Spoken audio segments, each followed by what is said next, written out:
Class 10th के social science का आपदा प्रबंधन, इसका टोटल ऑब्जेक्टिव देखेंगे तो ये भी देखेंगे पिछला 10 साल में कौन कौन क्वेश्चन पूछा है, वो भी लाइव प्रूफ के साथ। अगर आपका एग्जाम में मैट्रिक है तो आपके लिए वीडियो बहुत ही फायदेमंद है। तो हेलो दोस्तों, स्वागत है आपका हमारे चैनल में। ये चैनल नहीं हमारा परिवार है, क्योंकि इसमें भरा आपका प्यार है। आज हम आपको हंसते हंसते पढ़ाएंगे और उम्मीद है कुछ सिखा कर ही जाएंगे। तो चलिए वीडियो को स्टार्ट। तो आपदा प्रबंधन, तो हम आपको बता दें, आपदा के मतलब होता है मुसीबत। आपदा मतलब क्या होता है? मुसीबत। और प्रबंधन मतलब उससे होने वाले बचाव।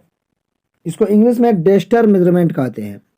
ये एक वीडियो और आपका आपदा प्रबंधन हमेशा के लिए छुटकारा। तो मनुष्य किसी भी कारण से अगर मुसीबत में फंसता है तो उसे आपदा कहते हैं, और आपदा के बचने का तरीके को हम प्रबंधन कहते हैं। इसमें हम ऑब्जेक्टिव टाइप देखेंगे और साथ साथ सब्जेक्टिव को भी देख लेंगे, और सब्जेक्टिव के लिए इसके अलग एक हम वीडियो लाएंगे। तो पहला सवाल है कि इनमें से कौन प्राकृतिक आपदा नहीं है। तो आपको बताते हैं, आपदा दो प्रकार के होते हैं। कितने प्रकार के? दो प्रकार के। वो प्राकृतिक आपदा होते हैं और एगो मानव जनित। देखो, जो प्रकृति द्वारा आते हैं, बोले तो जो प्रकृति लाता है भगवान द्वारा, तो उसको प्राकृतिक आपदा कहते हैं, जैसे कि सुनामी, बाढ़, सुखाड़। और जो मानव खुद उत्पन्न करता है तो उसको मानव जनित आपदा कहते हैं। तो इस सवाल में क्या कर रहा है, इनमें कौन प्राकृतिक आपदा नहीं है। इसमें ये नहीं कर रहा प्राकृतिक आपदा है, इस नहीं बताना है। तो इसका आंसर हो जाएगा आतंकवाद, क्योंकि आतंकवाद जो है प्राकृतिक आपदा नहीं है, क्योंकि यह मनुष्य खुद उत्पन्न करता है। और ये क्वेश्चन आपका 16 में, 17 में, 18 में, 19 में पूछा हुआ है। फिर अगला करा, मानव शरीर में आग में जलने हुए स्थिति में जले हुए स्थान पर क्या प्राथमिक उपचार करना चाहिए। अगर कोई जल जाए तो जले हुए स्थान पर क्या करना चाहिए? ठंडा पानी डालना चाहिए, गर्म पानी डालना चाहिए, अस्पताल पहुंचाना चाहिए, कि इनमें से कोई नहीं। तो प्राथमिक उपचार का मतलब होता है शुरू वाला काम क्या करना चाहिए। तो कोई भी अगर जले तो प्राथमिक उपचार उसका है कि ठंडा पानी डालना चाहिए। क्या करना चाहिए? ठंडा पानी डालना चाहिए। ये 2012 और 14 में पूछा गया सवाल है। जी हाँ। फिर आगे देखते हैं, क्या लिखा है।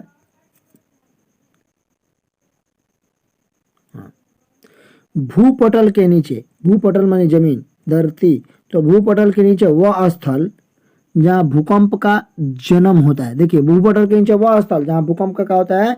जन्म होता है, जहाँ से स्टार्टेड होता है, उसको क्या कहते हैं? भूकंप केंद्र, अधिकेंद्र, अनुकेंद्र, इनमें से कौन? ये भी यही सवाल है, ये भी पूछता रहता है।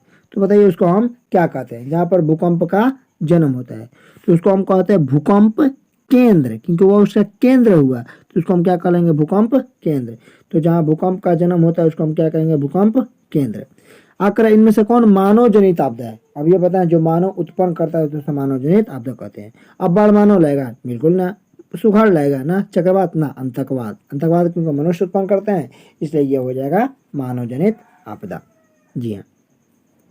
अगला सवाल है, सुनामी आने का प्रमुख कारण क्या है? पांचवा। और यह क्वेश्चन भी 16 में ए में पूछा गया था। यह क्वेश्चन 15 और 18 में पूछा गया है।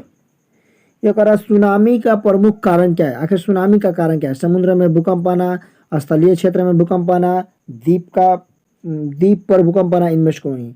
तो सुनामी का प्रमुख कारण होता है समुद्र में भूकंप आना, क्योंकि समुद्र में भूकंप आने को ही हम लोग सुनामी कहते हैं। और सुनामी जो है जापानी शब्द है, कहाँ के? जापानी के। जी भैया। और सुनामी में दो लफ्ज मिलकर बनाते हैं, सु आ प्लस में नामी। सु के मतलब होता है बंदरगाह, और नामी मानी लहरें, मानिए बंदरगाह से उठने वाली लहरें। जब समुद्र में भूकंप आता है तो उसको हम लोग क्या कहते हैं?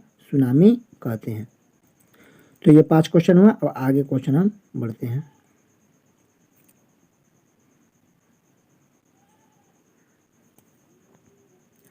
अगला सवाल कह रहा, सूखा किस प्रकार की आपदा है? सुखाड़ प्राकृतिक? बिल्कुल ना। समन नहीं, मानवीय आपदा या मानव जनित आपदा। तो सुखाड़ कैसा आपदा है? मानव जनित आपदा है। जी हाँ। सातवां कह रहा, सूखे के लिए जिम्मेवार कारक क्या है? सूखा के लिए क्या होता है? वर्षा की कमी, भूकंप, बाढ़ और ज्वालामुखी क्रिया। तो सुखाड़ कब आएगा? अपने से बताओ। तो सूखा कब आएगा? जब पानी कम बरसेगा, सूखा पड़ जाएगा, अकाल हो जाएगा। तो सूखे के लिए जिम्मेवार कारक क्या है? वर्षा की कमी। जी हाँ। और ऊपर वाला क्वेश्चन भी 16-17 में पूछा गया था। ये सब पूछा हुआ क्वेश्चन है ना, कि कुछ भी नहीं बता रहे हैं। तो 8वां नहीं हुआ, सूखे के बचाव के लिए प्रमुख कारण क्या है? आगे देखते हैं।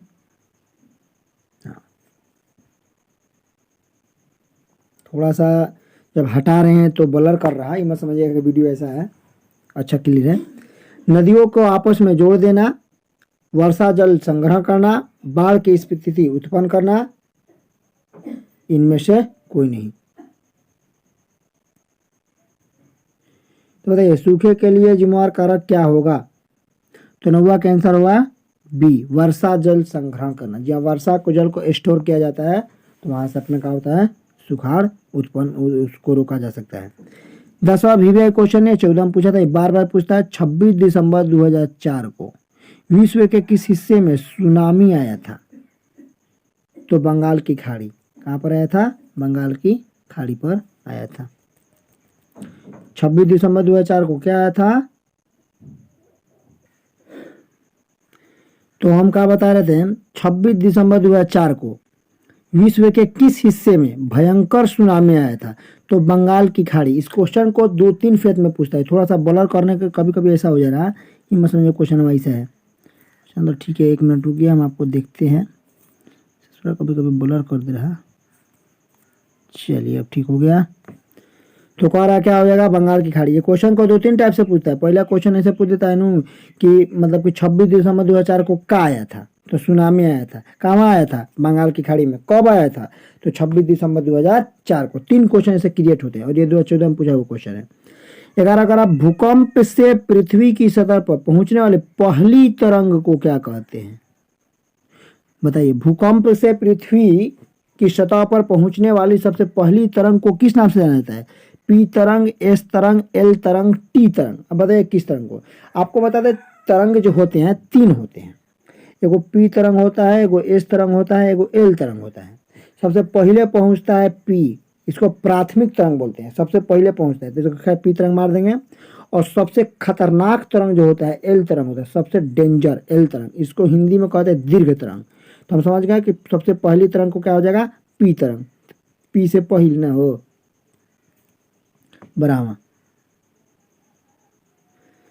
करा भूकंप अथवा सुनामी, भूकंप अथवा सुनामी से बचाव के लिए कौन सा तरीका सही नहीं है, करेक्ट नहीं है, ये अपने को ये बताना है।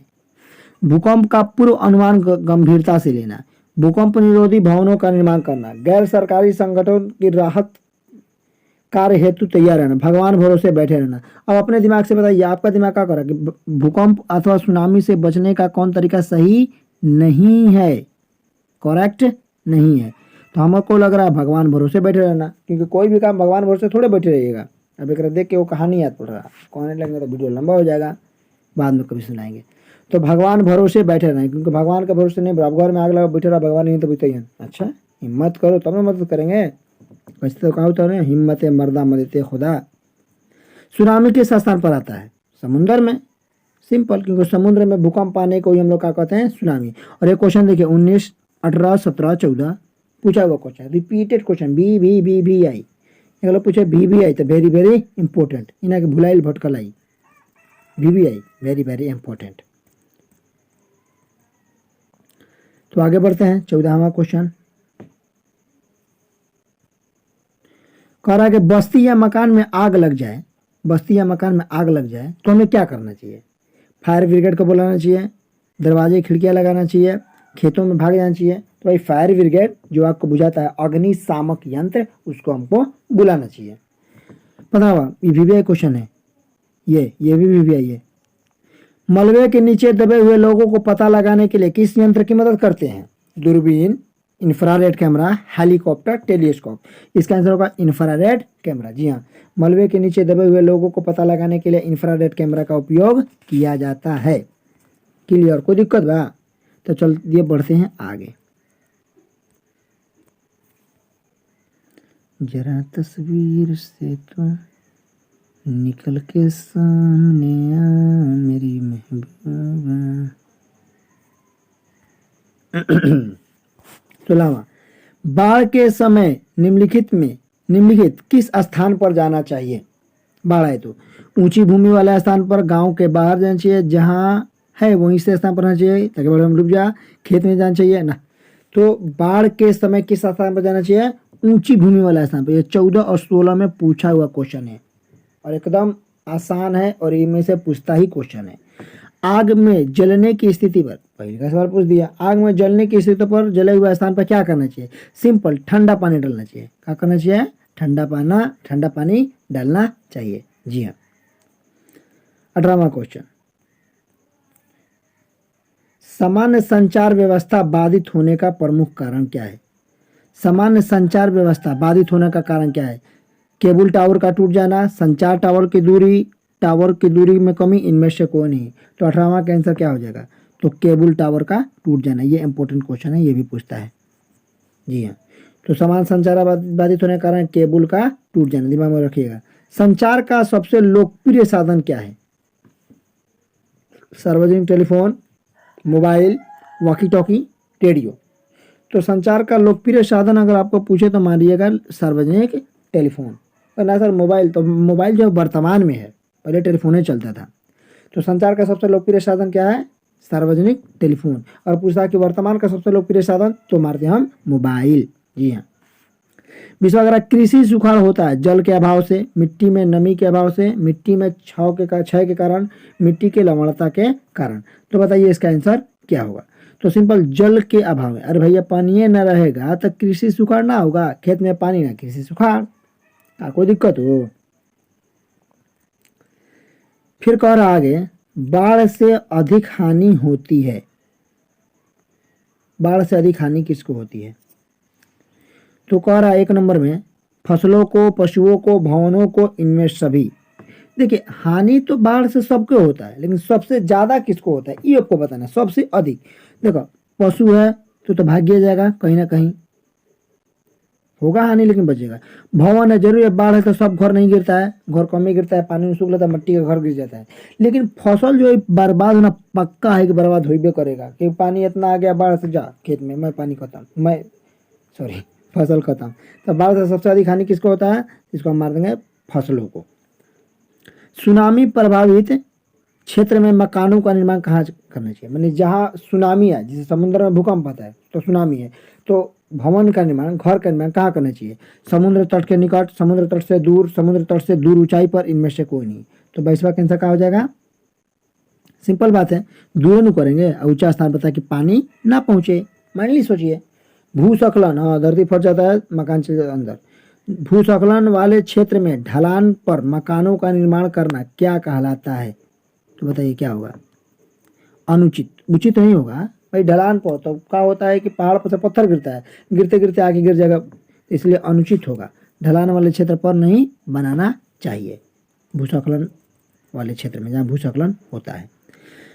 24, भूकंप संभावित क्षेत्रों में भवनों की आकृति कैसी होनी चाहिए? वीवीआई क्वेश्चन है, 19 में पूछा था, ये भी क्वेश्चन पूछा था। तो भूकंप संभावित क्षेत्रों में भवनों की आकृति कैसी होनी चाहिए? तो बताइए क्या होगा इसका आंसर? तो इसका आंसर होगा आयताकार। जी हाँ, आयताकार।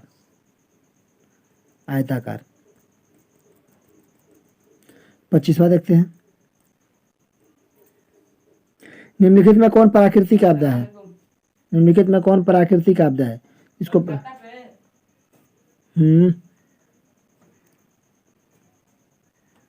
कौन प्राकृतिक आपदा है बताना है आपको। कालिका, आग लगना, बम विस्फोट, रासायनिक दुर्घटना, भूकंप। तो प्राकृतिक आपदा कौन होगा? तो इसका आंसर हो जाएगा भूकंप। जी हाँ, इसका आंसर क्या होगा? भूकंप। 26वां कह रहा है, किस देश को भूकंप और ज्वालामुखियों का देश कहा जाता है? किस देश को भूकंप और ज्वालामुखियों का देश कहा जाता है? तो 26 का आंसर होगा, ए में दिया है जापान, बी में चीन, सी में भारत और डी में बांग्लादेश। तो 26 का आंसर होगा जापान, क्योंकि जापान में बहुत ज्यादा आता है, तो जापान को कहा जाता है। एक आंसर क्या होगा इसका? जापान। 27वां क्वेश्चन कह रहा कि नदियों में बाढ़ आने का प्रमुख कारण क्या है? नदियों में बाढ़ आने का प्रमुख कारण, जल की अधिकता, नदी में जल तथा अवसाद की जमाव, वर्षा की अधिकता, इनमें से कोई नहीं। तो 27 का आंसर क्या होगा? आंसर होगा इसका बी, नदी के तली में जल के अवसाद का जमा। 28वां क्वेश्चन करा, बिहार का कौन सा क्षेत्र बाढ़ग्रस्त है? पूर्वी बिहार, दक्षिणी बिहार, पश्चिमी बिहार, उत्तरी बिहार। तो बिहार का जो है उत्तरी बिहार सबसे अधिक बाढ़ग्रस्त है। यह वाला क्वेश्चन 14, 16 और 18 में पूछा गया था, ये पूछने का चांस है। और इस क्वेश्चन को 13, 15 और 17 में पूछा गया था, 3-3 साल। इसमें से 6 नंबर का फिक्स रहता है। फिर आगे कह रहा है कि निम्नलिखित में से किस नदी को बिहार का शोक कहा जाता है। ये VBI क्वेश्चन है, 16 और 19 में पूछा वो क्वेश्चन। बिहार का शोक किसको कहते हैं? गंगा नदी, गंडक नदी, कोसी नदी, पुनपुन नदी। तो इसका आंसर होगा कोसी नदी। कोसी नदी को बिहार का शोक कहा जाता है क्योंकि बहुत तबाह करता है। बाढ़ क्या है? प्राकृतिक आपदा, मानवजनित, समापदा, इनमें से कोई नहीं। तो बताए थे बाढ़, सुखाड़, सुनामी सबका है प्राकृतिक आपदा। ये भी क्वेश्चन पूछता है। फिर 31वां में कह रहा है कि महासागर के तली में होने वाले कंपन को किस नाम से जानते हैं? महासागर माने होता है समुद्र, तो समुद्र में कंपन माने भूकंप, तो समुद्र में भूकंप आना क्या कहलाता है? सुनामी। इन्हें का भूकंप मत मार दीजिएगा, समुद्र में भूकंप उठने को कहते हैं का? सुनामी। सुनामी जापानी शब्दों से मिलकर बना है। 32वां कह रहा है भूकंप के केंद्र के ऊर्ध्वाधर पृथ्वी पर स्थित केंद्र को क्या कहा जाता है? भूकंप केंद्र, अधिकेंद्र, अनुकेंद्र, इनमें से कोई नहीं। तो 32 का आंसर बताइए क्या होगा? तो 32 का आंसर होगा अधिकेंद्र, क्योंकि भूकंप का जहां से जन्म होता है उसको भूकंप केंद्र बोलते हैं और स्थित केंद्र को बोलते हैं, ऊर्ध्वाधर को बोलते हैं अधिकेंद्र। 33 विश्व पर्यावरण दिवस कब मनाया जाता है? ये भी 2018 में पूछा गया था, ये भी पूछा था। तो अब तो बढ़िया है, डबल पूछ रहा है, तो 50% से आपको 100 को क्वेश्चन पूछता है, इसमें 80 को पूछता है तो आपको 40 का जवाब देना है, तो बहुत अच्छा है।